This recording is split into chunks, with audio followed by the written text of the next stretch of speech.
Hey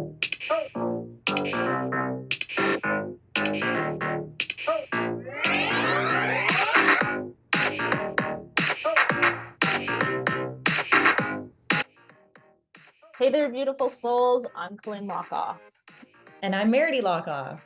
And welcome to Spiritual Sisters with Sass, the podcast where two sisters with a passion for spirituality and a touch of sass come together to explore the exciting world of self-improvement. That's right, Colleen. We embarked on this incredible journey together, diving into different self-improvement techniques, yoga practices, and a whole array of life experiences. Yeah, and through it all, we've managed to create lives that are abundant, happy, and constantly evolving. It's been a wild ride, hasn't it, Meredy? You bet, sis. We've got two very different perspectives on life, but that's what makes this podcast so special. I'm all about diving in head first into life's adventures and embracing every challenge with a bit of sass. While Colleen here, she's got her own unique approach. Yep, that's me. And I'm all about the yoga, mindfulness, and finding my zen. And together we make the perfect balance. So whether you're looking for some wisdom, a few laughs, or just some heartfelt stories, you're in the right place. We're here to share our personal experiences and insights with you, all while exploring the wild and diverse world of self-improvement.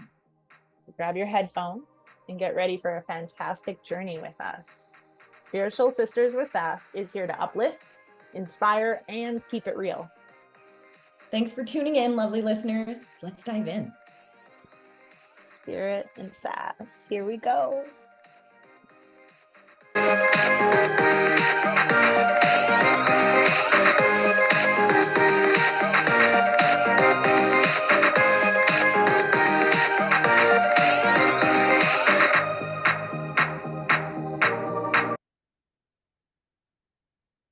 Hello, everybody. So welcome to this week's episode of Spiritual Sisters with Sass.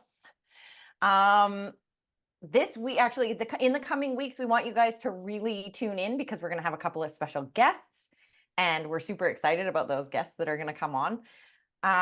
But this week, we are continuing our conversation from last week about emotional intelligence. I'm going to let Lynn take it away with, she's currently sharing, which is why you're seeing this face. I'm going to let her take it away, and then we're going to start this conversation. So Lynn, please. Yes. All right. So last week we ended with like, okay, you go where you look. And I'm like, oh, mic drop. This is perfect place to start. So I was 29. It was several years ago, and I decided I wanted to ride motorcycles. So I went and took a. I'm calling you out. You were not 29 because I was 25 when I took mine, and I was. You and I had our learners at the same time. So you were 26. I couldn't get my license when I was with Ron. He wouldn't let me. So yeah. It was when I was single, and we ended our relationship when I was 29 years old. I don't think so, but okay. We'll discuss this later. That's the thing about being sisters, right? But yeah. Okay. So that being said, I signed up for a program for taking my motorcycle license because I heard it was like super easy. I didn't have a motorcycle, and I had the opportunity to like learn on a motorcycle. So I sign up, and we have this one night of like written, and then we have, all the rest of is experience. And I remember the greatest lesson I learned that day with the written was you go where you look. And he says, well, to tell you more about this, you're going around a corner and there's some pea gravel there, and you start to slip. What do most people do? They look at the corner, and then the cliff at the end of the corner that they're going to ride off of. That's exactly where you're going to go. Whereas if you look at where the corner goes around where you want to go, that's where you will go. So you go where you look, and that's it. And I had so many times in my life that thinking actually came up as I was about to crash. And I didn't, because I kept my focus on going where I look, or like looking where I want to go, which is what happened. And so today, Yeah, if go we ahead. add that to like our life, right? One of the things that I know about taking therapy or being involved in therapy, especially like before more modern times, is the fact that we head in and start to look at all of the things that have happened to us in our lives, right? And we spend so much of our therapy sessions looking at all the things that have done wrong to us, all the places that we've been, where we came from, why, blah, blah, blah, blah, blah. And if you're constantly looking in your future, what, or in your past, what do you think you're going to create for your future? If you're constantly looking at how your mom hurt you, if you're constantly looking at how you've been wronged, what do you think you're creating? You go exactly where you look, which is something that I say with coaching on a regular basis is, what do you want? That's what we look at. And whenever we head into a speed bump, that's when we look back to notice, why do we have the speed bump? And then to keep going forward. So that's my little spiel. I love this. And so I'm going to say that it applied to me in dirt biking in many, many examples. You know, we're going tight around a corner and I look at the tree, guess where my handlebar went? And then guess where I went? So I feel that, not just that, but again, I told you guys that I would share with you as I learned from my coach. And Lynn and I have been talking a lot about my coach. And within that, he has this thing, and he said to me, if you live in Montana and you're moving to Texas, what do you need to know? And everyone's like, directions. And I was like, I don't even know. Like, what do I need to know? And he's like, anything about Texas. And I'm like, okay, fair. And he's like, but we're not just talking about anything about Texas. You know everything about Montana. You've lived in Montana. You know that you're leaving Montana. So you need to actually leave Montana by leaving Montana. So your first step is to let go of that. Now, to move to Texas, I need to focus on moving forward to Texas. And what's in Texas? Well, we don't even know. So that's where you need to start is, well, what do I want to create as my future, first of all? What does that person look like? How does she talk? How does she feel? What does her day look like? Give yourself an idea of what you need to focus on moving forward.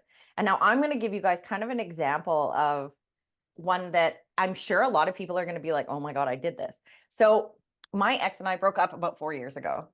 Okay. We obviously are not meant to be together. And then he gets this girlfriend, and Lynn says to me, he's drinking. And I was like, dude, the guy hasn't drank in 17 years. He's not drinking now. Within days of her saying that, he ended up sending one of our friends a message saying, oh, I've been on this trip and it's been boozy. 17 years. He's an alcoholic. He doesn't do drugs or drink because he has this past. 17 years. He starts dating this girl and now he's doing drugs. He's drinking. He's making bad decisions left, right, and center. He suddenly doesn't want to work, which one of the reasons we broke up is because he kept telling me, just give me 5 years. Just give me 5 years. I just need to work for 5 more years. Now he's got his business at this level and now he's like falling on his head. And it's bothering me in a lot of ways. And I kept asking myself, why does this even bother me? Like, this has nothing to do with me. And he's not who I want. He is Montana. And I left Montana 4 years ago.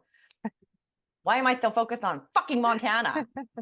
And so I was sitting there and I had done some of my coach's videos, and I was actually cooking dinner, and I was like, why am I so focused on him and what he's doing? I don't care. I literally don't care. So why am I so focused on this? That led me to ask myself, what could I do to stop this? And why am I so focused on it? Obviously. And all of a sudden I got hit with this like smack of intuition. You need to go back to where you started. So in 2005, when I started this, I started The Secret, and it said, where your focus goes, grows. And I was like, why am I growing his shit? It doesn't benefit me. And I immediately went into, I like I said, I got this hit from the universe, and it was like, go back to where you started, replace a negative thought with a positive thought. And any thought I was having about him was a negative thought. So I immediately, and it wasn't even me, I swear the universe smacks me in the face and tells me, this is what you got to do. And so it came to me and was like, Meredith, you need to thank the universe for bringing you the love of your life. And then at the same time I heard, so my morning, and every time I think about that guy at all, I instantly go to, thank you, universe, for bringing me the love of my life, and 200 people a month to help with laser quit. Because those are the two main focuses that I have in my life right now. Those are the two goals that are the things I want to accomplish in my life. Not want to, the things I know I'm going to accomplish in my life, the things I am accomplishing in my life. And as I'm saying these things, you guys, I'm excited because Lynn and I already talked about this. We're going to do an entire podcast on language because she has done the, what is it, NLP? Neuro linguistic programming. She's done it all. So we're going to have a whole conversation around it. I've learned quite a bit about it from her. And that's why I'm changing my wording as I'm saying it, because your subconscious hears what you say, not what you think. So I am creating. I am in the process. No, I am creating. I have created. What am I doing here? Yes, you have created. I have created the love of my life and the success that I desire in my life. And I love it. In fact, if I go back, I actually, because my coach sat me down and said, like, who are you talking to? And I got super frustrated. I'm not even gonna lie. I was like, I'm talking to addicts. And he's like, no, you're not. And I was like, I'm gonna fucking punch this guy. Like, he's pissing me off. And then we dug into it. I finally figured out who I'm talking to. I'm talking to who I used to be. So I'm talking to a negative mindset, broke, addicted, unhappy person. And when I realized who I used to be versus who I am today, I was like, holy shit, look how far I've come.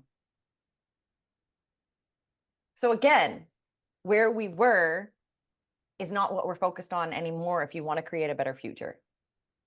Right? I actually saw this quote from this person and I thought, wow, I mean, I can't deny this. You don't get what you want, you get what you are. Ooh.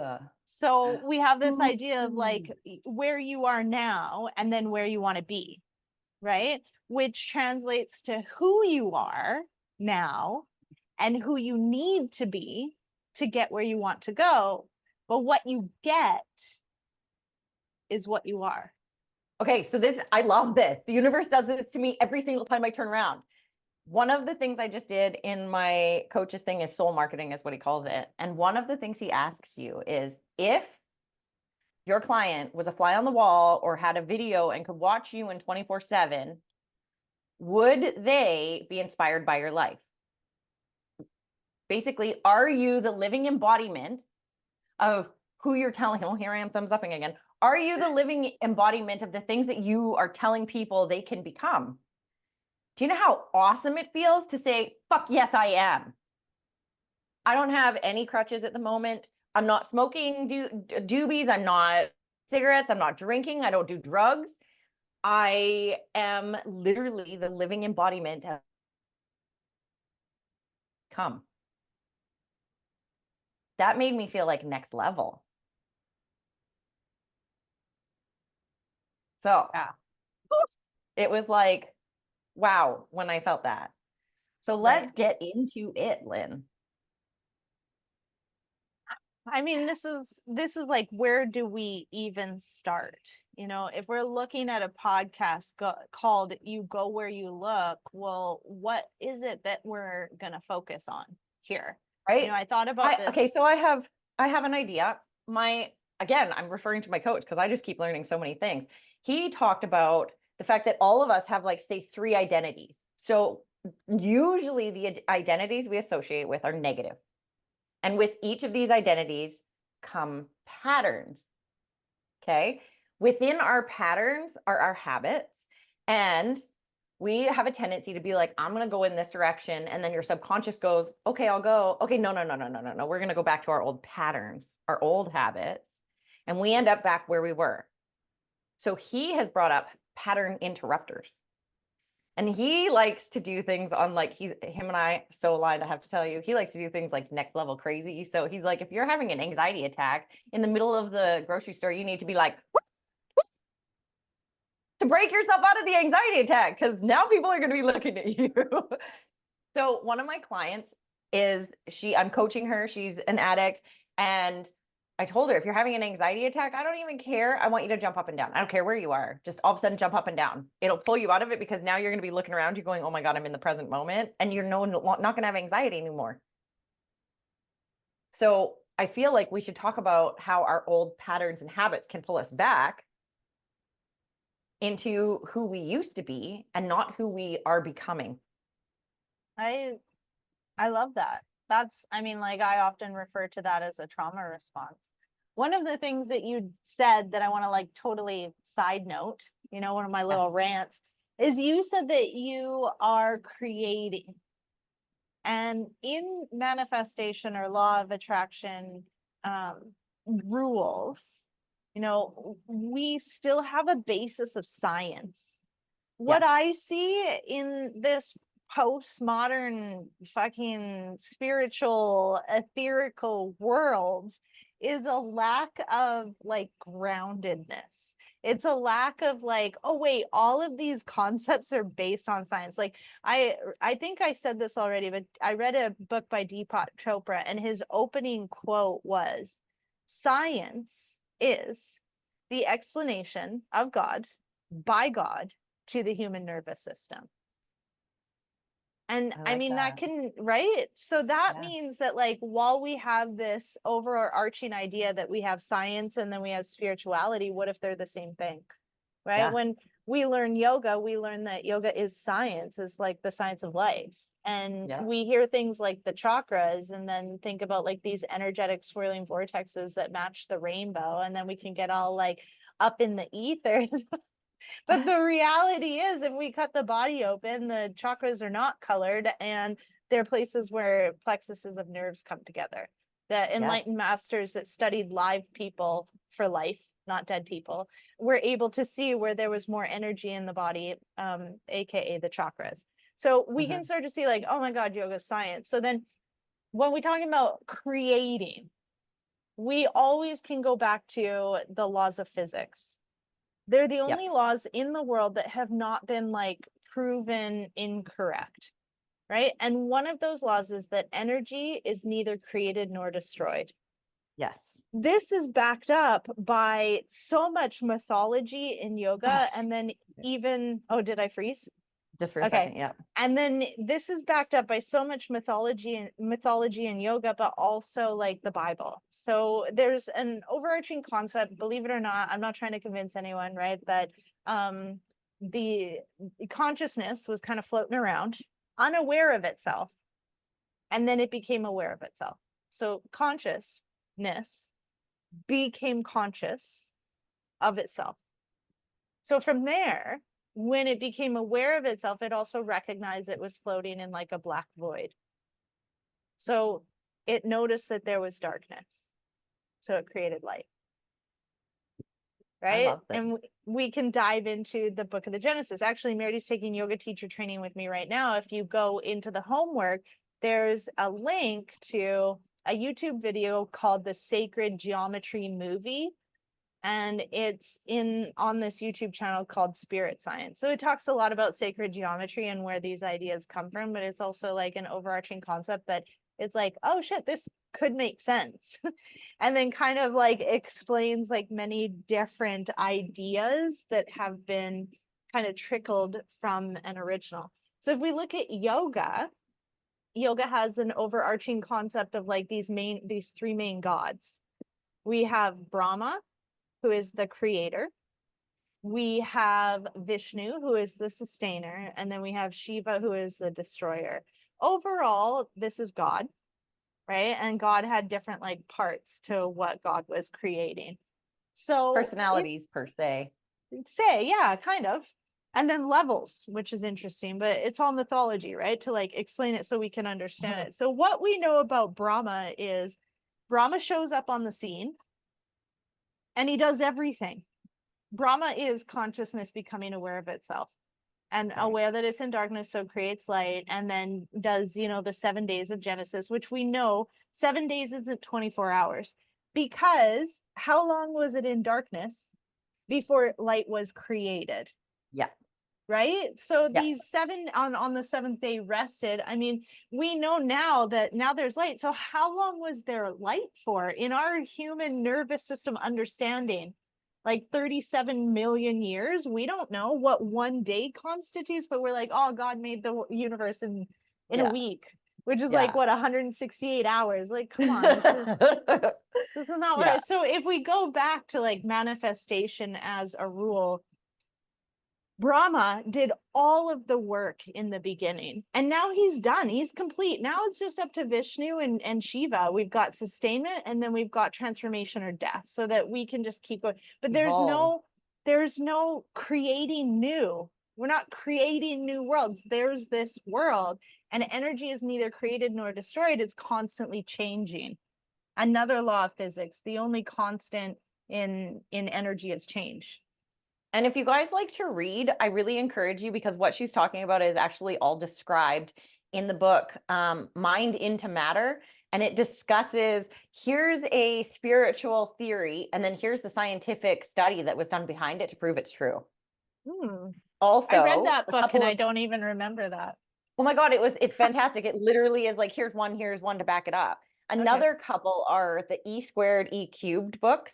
They're a lot more simple, and they teach you how to do your own experiments to prove that the law of attraction works and how it works. So those are some more basic, more simple books. But the other one is fantastic as well. And yeah, I love this because so many people are like, well, I have to have faith. And faith isn't about religion. Faith is about believing in something you can't see. And here's the other piece of faith: fear. Believing in something you can't see. Right. But we have a tendency to focus on that fear so hard.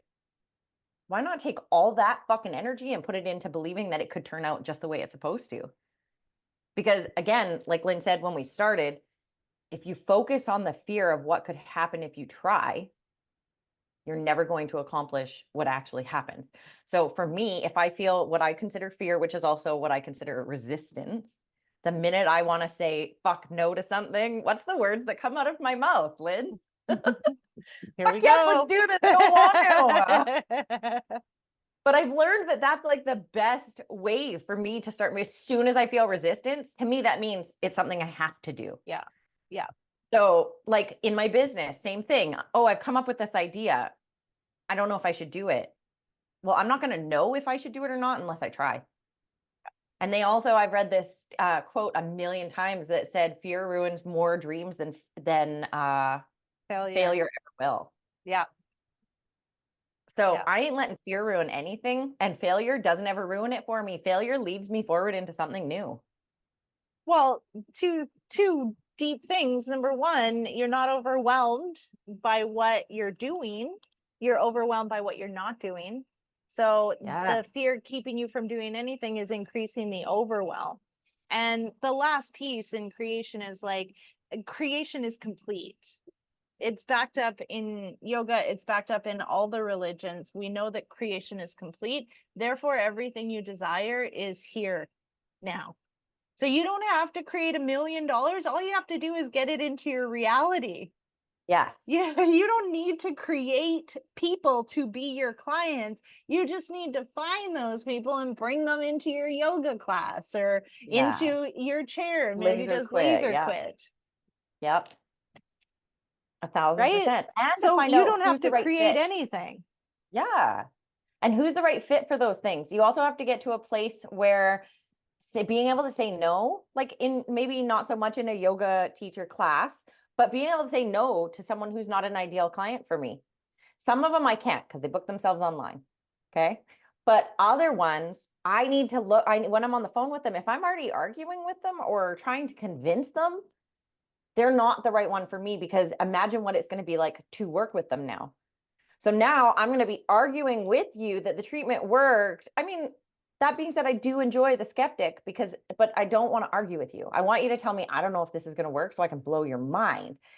But I'm not going to argue with you. I'm not going to convince you that spending your money with me was the smart thing to do so that you can go try to charge back your credit card.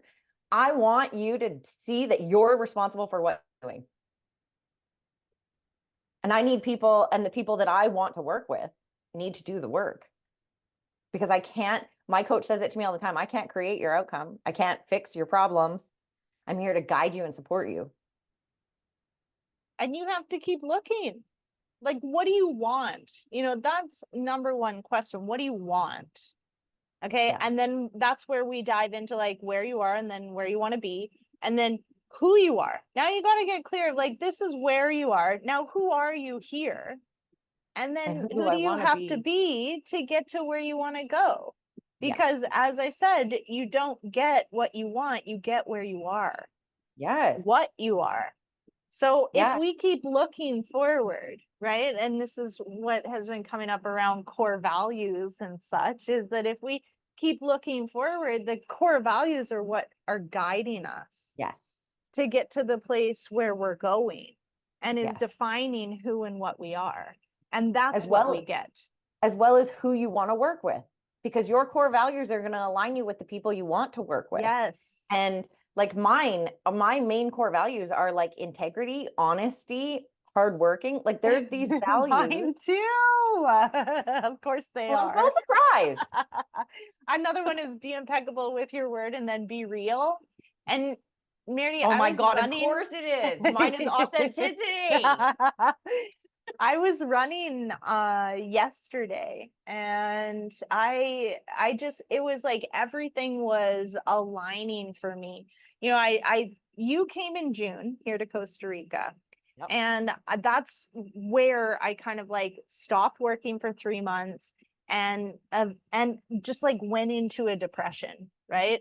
Saw that as bad, negative, didn't realize it was actually like my shadows confronting me, and you know, like I'm not going to get out of it until I open up to like seeing what they want to see instead of pushing away from it constantly. But what I realized was like, of course I'm going to be here, because I don't have core values. Like I haven't written them down. I haven't recognized them at all. So clearly they're not guiding me. I have said things like integrity, honesty, all those things. And so when I say integrity, okay, integrity is so important for me, and it's important in the clients that I bring in. But right now, financially, and this was back then, I was struggling. Like I needed to, you know, I wasn't working for 3 months, and that's a significant drop in financial flow. So of course I'm going to take on some extra clients. You know who I was taking on? I mean, she doesn't know specifically names, but she knows that I was taking on some clients that weren't in integrity and weren't energetically aligned with who you are. But financially, I'm thinking, oh my God, I need to pay my bills, or I need to have money so that in case something happens, like I was really kind of losing it. So I let my own core values that I wasn't aware of go. I came out of integrity myself to bring in clients that I didn't want to work with. And we're coming from a place of lack, which is why you were bringing those clients in. Oh, so I was just like, from a place of lack. Yeah, just we pull the opposite of what we want in when we're focused on the things we don't want. Literally, and then what was happening? I was getting more and more drained. You know, I do one-on-one retreats for people when they sign up for personal coaching. So they come here to my home for 5 days and 5 nights, and they get yoga and coaching and all these different things. And I've been really drained, like exhausted, which has increased the depression, which is like increased me bringing in more clients that are out of integrity, that don't align. I like that, you know, because it doesn't matter if they're out of integrity. Everybody's out of integrity. You know, that's a concept that a lot of people don't like to hear, but I mean, let's argue about it all day long. I was wholly out of integrity. No wonder I'm exhausted. I'm overwhelmed with all the things I'm not doing, because I'm doing a bunch of other stuff to try to like keep my head above, like my head floating above water. It was just like, boom, holy crap. Of course, core values. Core values are the foundation. That's so that your walls will stay up when everything else falls down. Mm-hmm. And that is something that I learned when I was doing the franchising side of my business, is they were like, you need to do core values. And I was like, I already know. And they're like, no, you don't. And then understanding that like, those are the core of who I am, needs to be the core of my business. And then the people I hire. And now I'm also seeing how one of the people that work with me is so not in alignment with me and the things that I do. They're maybe authentic in themselves, but they're not in alignment with what I'm looking for, because they're in a place of lack. So it has come to a place of they're all about money, which means now they're stepping out of integrity to do things that don't align with my business whatsoever. Exactly.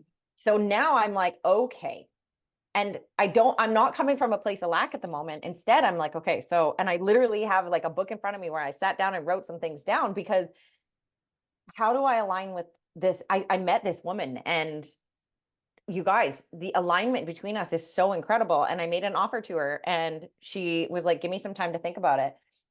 And then I went back to her and said, tell me what we need to do to make this happen, because like, I feel like we could do things, amazing things together. And she gave me her counter offer, and I am going back to her today with another counter offer that I think that works for us both. Because we're so in alignment that I feel like for me to, I don't want to say lose a little bit, because it's not that, but for it to cost me a little more, I'm going to gain so much more. So I'm not coming from a place of lack. Mm-hmm. Instead, I'm coming from a place of abundance. I'm coming from a place of, yeah, it's going to cost me more to get the fucking top quality that I'm looking for and that you're looking for when you come to me. Right.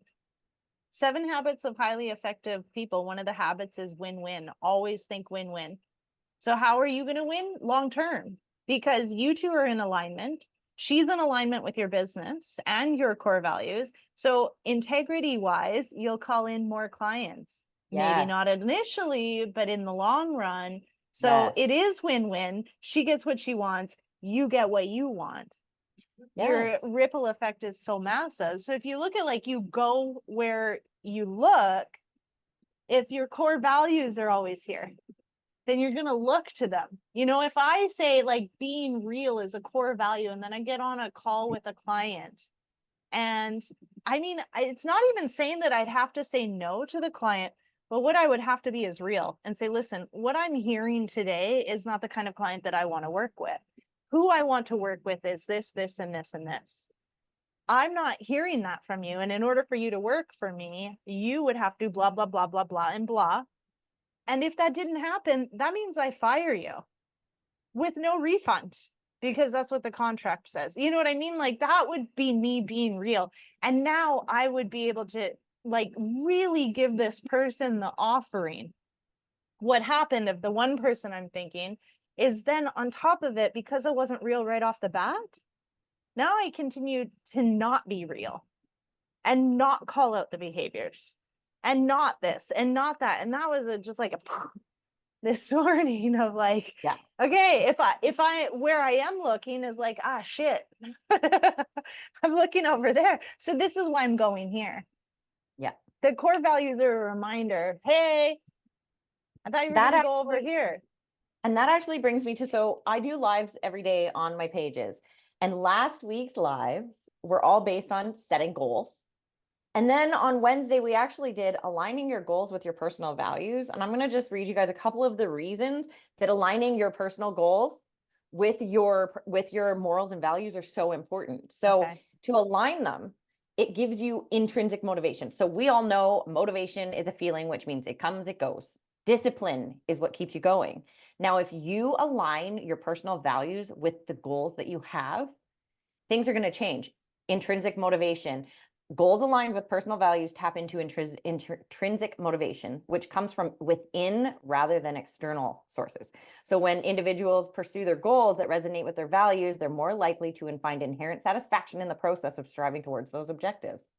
That's Can one you of give the. me an example of like a goal being to, you know, whatever, something with you and with one of your goals to change as many lives as possible, you know, through addiction services, and then Yes. how one of those values fits within. So just so it makes sense, because there's very like sciencey or So professional. for it to like the alignment of the client, my favorite and the people that I'm looking for are the people who are willing to do the work, which is one of the foundational steps within myself. I have to be willing to do the work. So the people I'm looking for need to be willing to do the work, not come looking for some miracle cure that I'm just going to treat them. They're going to walk away and forget about whatever it was. Instead, they need to understand there's habits, there's like things within ourselves that we need to look at. Our mindset needs to change. It's not just come in, have a treatment, and I'm no longer addicted. You'll go back.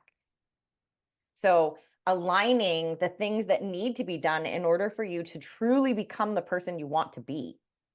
which is exactly what I'm also doing. I stopped smoking.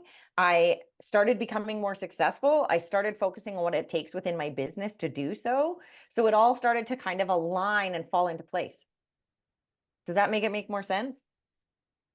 So if the goal is to create more, to support more people in, getting the life that they want through releasing their addictions, right? Am I correct that that's Yep. one of your Yes. goals? Yep. Okay. So then the core value that aligns with that is integrity, Authenticity, integrity, because integrity means staying in alignment with the things that you said you would do. Right, Okay. right. Yeah. What are some of my being doing the work? That is a core value of mine, Okay. that you're Okay. committed to doing the work. Okay. I think I have 6 core values. I've got them all written on my business, and I can intuitively feel when things aren't aligning in those ways. Right. Okay. So it also gives you an increased commitment, which commitment is one of my values. Being committed to yourself. I'm not asking you to be committed to anyone else. I want you to be committed to yourself. One of the things with that is a great way to show my level of integrity, my level of commitment, is that I told myself I would do 365 days of lives. I don't know what day I'm at right now, but I started that on June 18th. You guys, I have not missed a single day. There's been times where I'm showing up at 11:59 saying, oh my God, I almost forgot. Here I am. Like, it would wake me up in the middle of the night if I didn't follow through, because if I don't show up for me, I'm not going to fucking show up for anybody else. So it increases my commitment to you by increasing my commitment to myself. Mm-hmm. Another one is clarity of purpose. It really defines and helps me realize why I'm here and what I'm here for. Like, my purpose in this world is to help other people change their lives. I'm not here to change their lives. I'm here to support people in changing their own lives. Mm-hmm. So it gives it me having my goals aligned with that. This reiterates everything I'm doing. My addictions client literally cried to her husband and said, there's only one person in all the counseling that we've done. There's one person who's helped me through it all, and it's Mary, and I need to keep working with her. And he was like, I couldn't agree more. Mm-hmm. And that is the reason, like, when I hear those things, I'm like, this is why I do what I do. This is it. Yeah. Because she is changing who she is, but I'm the person who's been able to support her. And I have done the same thing where I've not aligned with people and worked with them, and then all of a sudden Mhm. found my person. Mm-hmm. And I'm going to tell you, my current coach is currently my person. Mm-hmm. Another one was you will have more focus and attention on the things that your goals are, because they align so deeply with you. You're not just heading toward the goal of buying a house. You need to look at, again, that 1/4-inch drill bit. I'm going to come back to that story over and over, because why are you buying a house? What is the purpose of it? Because we can rent a house. What do you want to feel? What does buying a house make you feel? The law of attraction is about the things you're feeling, right? It's perpetuated by feelings. It is exacerbated by feelings. And then the last one that I had written down here was a sense of meaning and fulfillment. And it does, like, me helping people fulfill their dreams and hopes of not being addicted to something is what makes me feel full. It makes me feel content. It makes me feel like I am fulfilling my purpose. It all just they're dominoes. They land on the next one that lands on the next one that pushes me forward. I see that smile. Tell me what you're thinking. I love that smile. I'm just, but do you, because I'm going to call you out, and you said makes me. Oh, yeah. See, you guys, this is why we're doing a language one. Hey, so you know what I wrote down, as I'm like, shit, this is one of my core values, is to be impeccable with your word. I do really believe that, like, my word is my bond, and what I say is true. And so I was like, shit, I do have core values. I've just been unaware of them. Yeah. Right. So it's a thing when someone says, like, something makes them, then they're losing all responsibility for their own actions. And the idea is, like, nothing makes you anything, rather you feel. So take responsibility for your feelings, instead of letting everything external to, like, influence you, which is one of the things I was talking about, external influencing me. Oh shit, I don't have any money, or I need more money, or something like that, or I need to save myself just in case, or whatever that story is. And that's, So what I think is important that I talked about today, I have a kick-ass yogapreneurs, and we were on right before this, and what we were talking about was exactly all of this. And I mean, you and I were really into Tony Robbins for some time. And what he talks about is like values are great, and you will give up your values for your needs. So we need to be aware of what our needs are so that we can align our values with our needs, which is kind of what I'm hearing you say with like goals. But this is Yeah. like another layer deeper. So as I'm sitting with it, I'm like, how can I make all this? Because I'm bringing together all these different teachings that are saying the same thing. But like, how can we be clear? Because it's like, what are your needs? What are your goals? What are your values? What's your mission statement? What's this? What's that? What's that? And it can be a little bit confusing or overwhelming in the beginning. Yeah. So we've got 6 needs by Tony Robbins. He says that, like, let's just say, one of your needs is It's certainty, uncertainty, significant. There's 5, I think. Certainty, 6. uncertainty, significance, love, and spirituality. What's the 6th one? Certainty, uncertainty, or variety, significance, connection and love, growth and contribution. And then spirituality. It's growth and contribution that I seem to have skipped out on. And yet I don't skip out on. Right. Because it's right. a major piece of my life, right? So he talks about the fact that, like, we will, let's just say that, and there's no judgment here, and you can bullshit yourself all you want, but let's just say, like, one of your core values is honesty. Okay. And then the need for certainty, the need to stay alive. You have a gun to your head and someone says, like, if you tell me the truth, you will die. Will you lie? Yeah, because your needs are a little bit more important than your values. So you'll lie to stay alive, right? Let's take it a little bit like less dramatic to like the need for love and connection, to be in relationship, which we can misidentify as love. And, if you cheat on your partner and then you tell them that you cheated, chances are that they could leave you. So and let's just say one of your core values is honesty.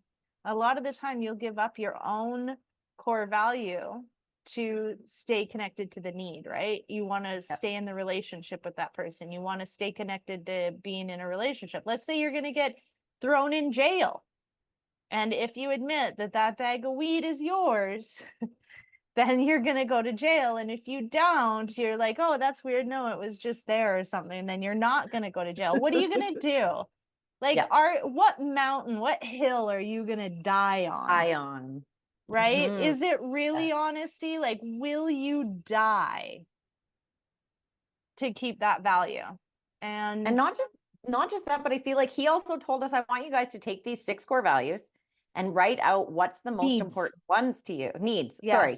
And write out what are the most important ones. So typically, regardless, the number 1 for almost all of us is certainty, knowing what's coming next. His opinion then is for you to write out what you think are your next ones. Now, for me, as embarrassing as it may feel, significance is a major factor for me. Uniqueness is what I call it. I like not being like everyone else. I like standing out. I like not being part of the crowd. I like being the black sheep. I'm not sure if that came because of our upbringing, because we both felt that way, even though I want to say we all literally fit together if you really look at us. But I feel like that may have something to do with our upbringing. So look at your upbringing as well when it comes to these things. But significance in being not normal. I'm going to buy, when I go to buy my car, I was like, oh, I'm going to go back to my Jaguar F-Pace because I loved that vehicle. And now I'm driving around my place and I'm like, do you know how many of these cars there are now? So I literally messaged my car friend and was like, help me find something that not everybody has, please. And he's like, why? He's like, you loved that car. I'm like, yeah, well, being unique and standing out is kind of a thing. I'm not gonna lie. And he's like, yeah, of course it is.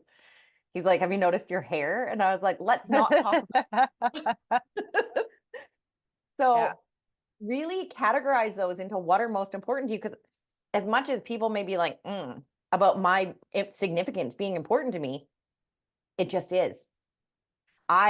Certainty is important to me. Uncertainty is incredibly important to me because I get bored easy.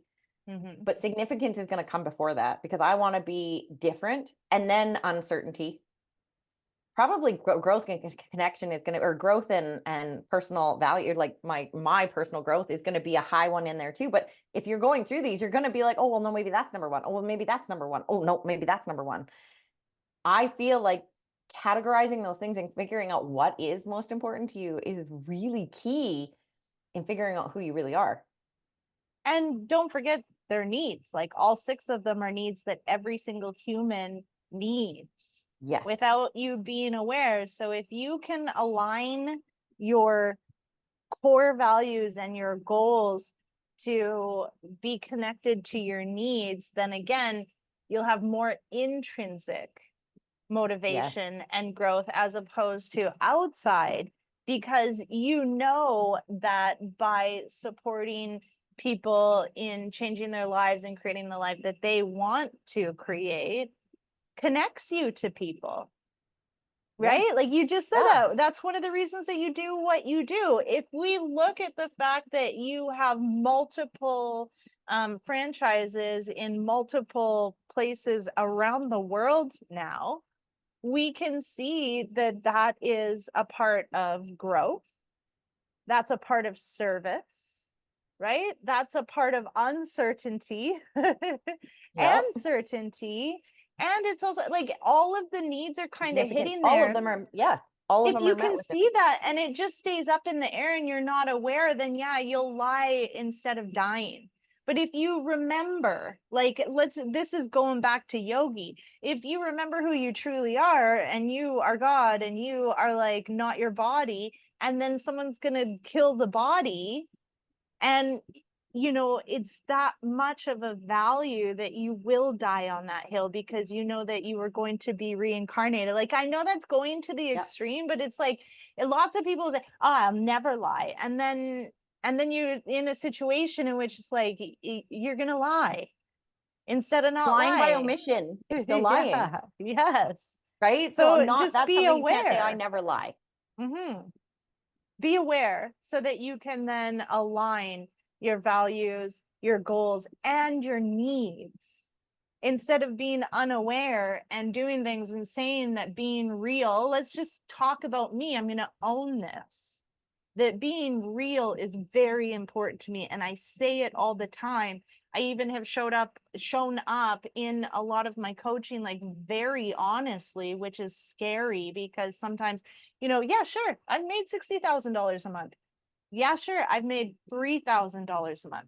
To show up as a business coach and say, oh, I made $3,000 that month or whatever, that doesn't feel, should I be real? Imposter syndrome. No, I'm saying that I've been real in those situations, but the places where I haven't been real are the shadow places where I took on a client and I wasn't real with her right off the bat. And then I continued to not be real. And I wasn't honest. So there's 2 of my values which then impeccable with my word. Like, oh shit, I lost it all on that one client. It makes so much sense why I would be where I was in that time, burnt out, exhausted, literally saying, I just fucking hate people and I don't want to do this anymore. But it wasn't her fault. It was mine without assigning a bunch of blame. Is just taking responsibility. You go where you look, and I wasn't, I was misguided. I stopped looking at what was important. And something squirrel got my attention. I looked over there. Yep. I feel that. I feel that. That's, for me, authenticity is number 1 in my core values because love me or hate me, I am who I am.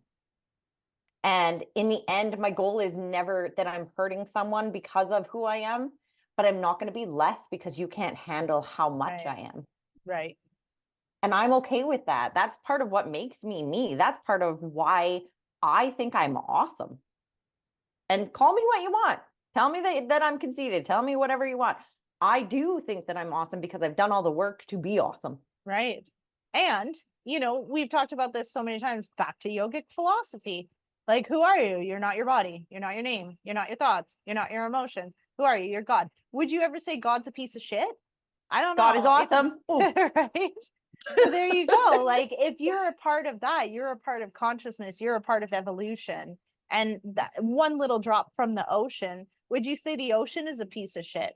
No. Is Right? the ocean dirty? No. Is the pollution within the ocean dirty? Yeah. Yes. So you can think of your thoughts like the pollution, but you're the ocean, right? Yes. Stop I shit love that. talking yourself. Stop saying things about yourself like you're not that. Like you aren't. You are awesome. Like you Yeah. are. Yeah. And you need to recognize that. Who gives a fuck if anybody else recognizes that or not? Yes. And then people are afraid to admit, yes, we need to stay humble. We do. Otherwise, we go too far on the other end of the spectrum, which is a pendulum, which sometimes we need to go too far to be humbled right back. Yes. Yeah. I feel that on so many levels because that's part of also being authentic is I'm not going to bullshit you and pretend I don't like myself. I've done a lot of work to be myself. Why would anybody say something shitty about you liking yourself anyways? Oh, wow, you're so conceited that you like yourself. Let's just dissect that, Merity.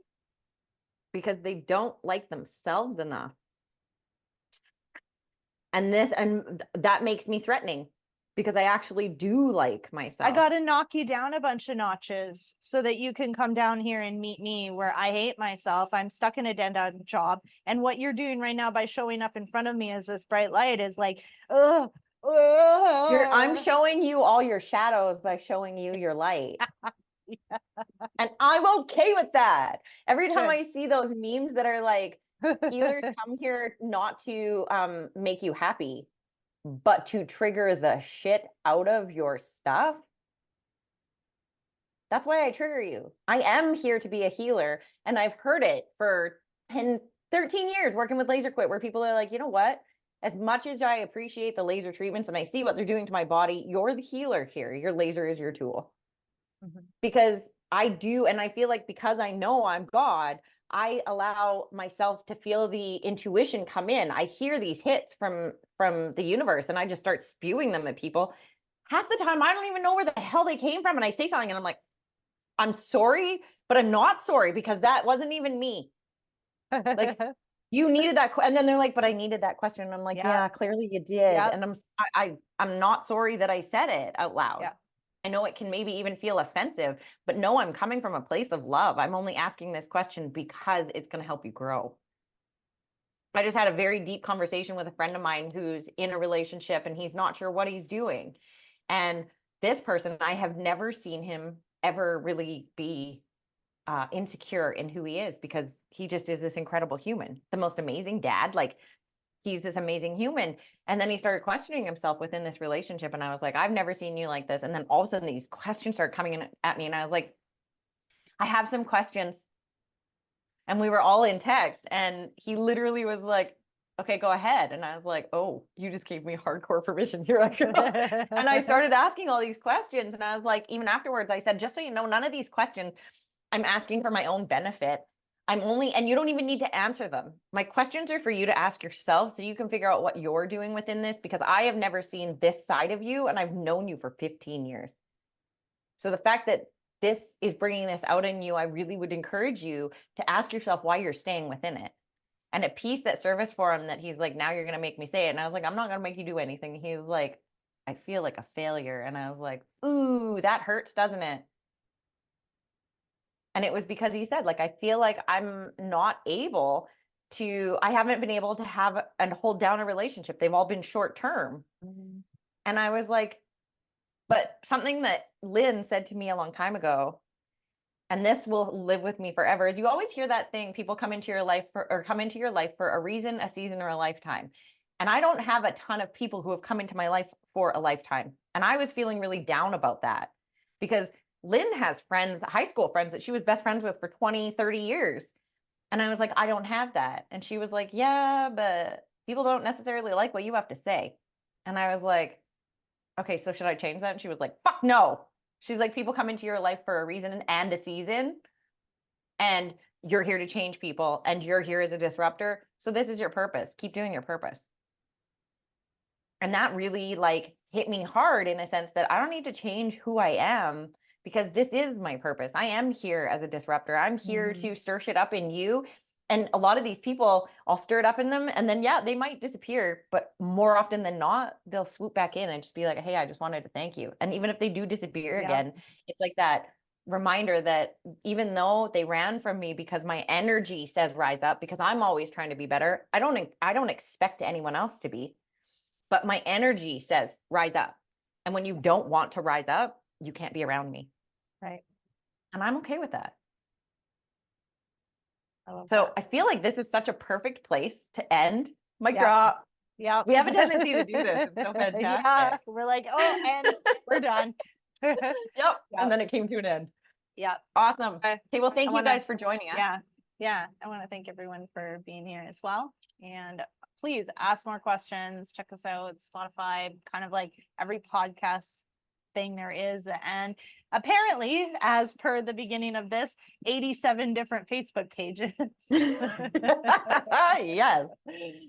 Yes. Yes. Yeah. Awesome. Thanks, everyone. Okay. Bye, guys.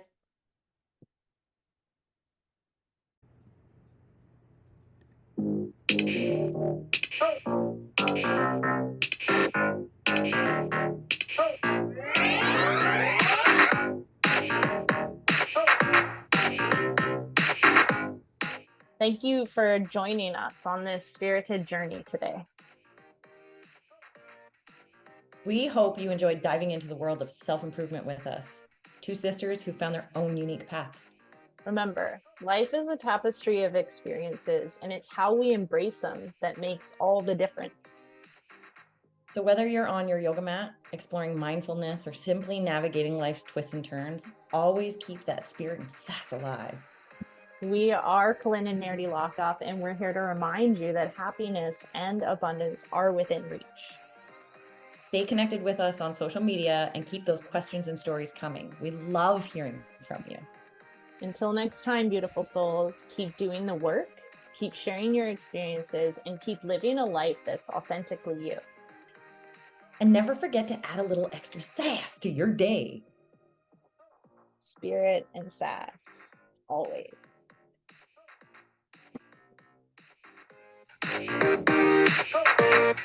Oh.